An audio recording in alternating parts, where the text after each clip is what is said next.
In the silent vastness of space, where stars are born and galaxies collide, there exists a breed of stellar monsters burning millions of times brighter than our sun. They roar like cosmic dragons, shedding their outer layers at incredible speeds.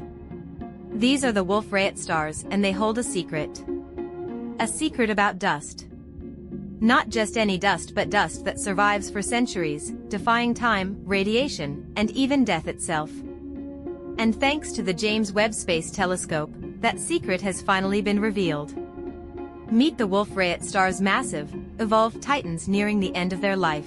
They've burned through their hydrogen and are now fusing heavier elements in a desperate race towards supernova.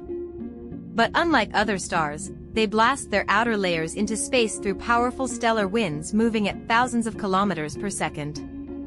These winds create clouds of enriched material, particularly in carbon-rich WR stars, the perfect recipe for something extraordinary. But how does this lead to ancient, surviving dust in the hostile vacuum of space? Here's the twist: many WR stars exist in binary systems. And when a WR star orbits a companion, often an O-type massive star, their stellar winds collide with colossal force. These collisions compress and cool the gases, creating ideal conditions for dust formation.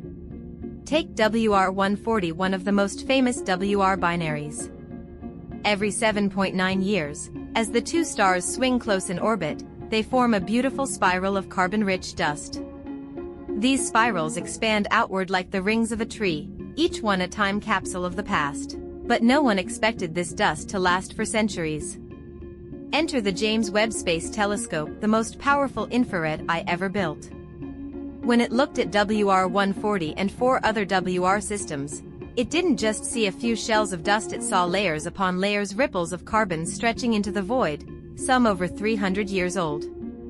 This means that these stars have been shedding dust in repeating patterns for generations, long before humans invented telescopes, and long before Earth even had modern cities.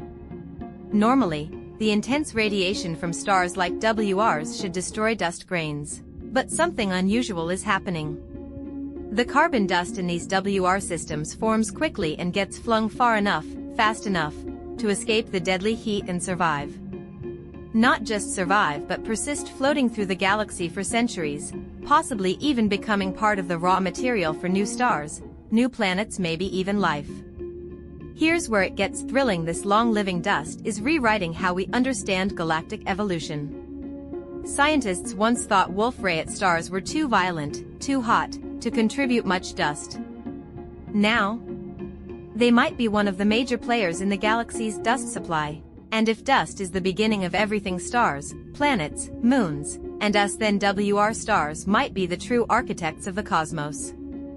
And if dust is the beginning of everything, stars, planets, moons, and us, then WR stars might be the true architects of the cosmos. JWST's infrared images reveal cosmic spirals like celestial fingerprints, each orbit traced in rings of glowing dust. These spirals aren't static.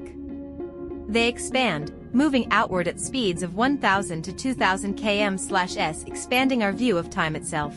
They are maps of stellar history, of explosive love stories between two suns locked in a deadly dance. A cosmic heartbeat made visible. Could this mean WR stars helped form the dust in the early universe? Could our own solar system's ancient carbon come from a long-dead Wolf-Rayet star? What if Earth itself was seeded by the ashes of a WR explosion from billions of years ago? These are no longer science fiction questions. With every new discovery, we find that stellar death is the beginning of something else. Something ancient, recycled, and reborn. So, the next time you look at the night sky, remember this: some of the dust floating between the stars is older than your nation, your language, your civilization.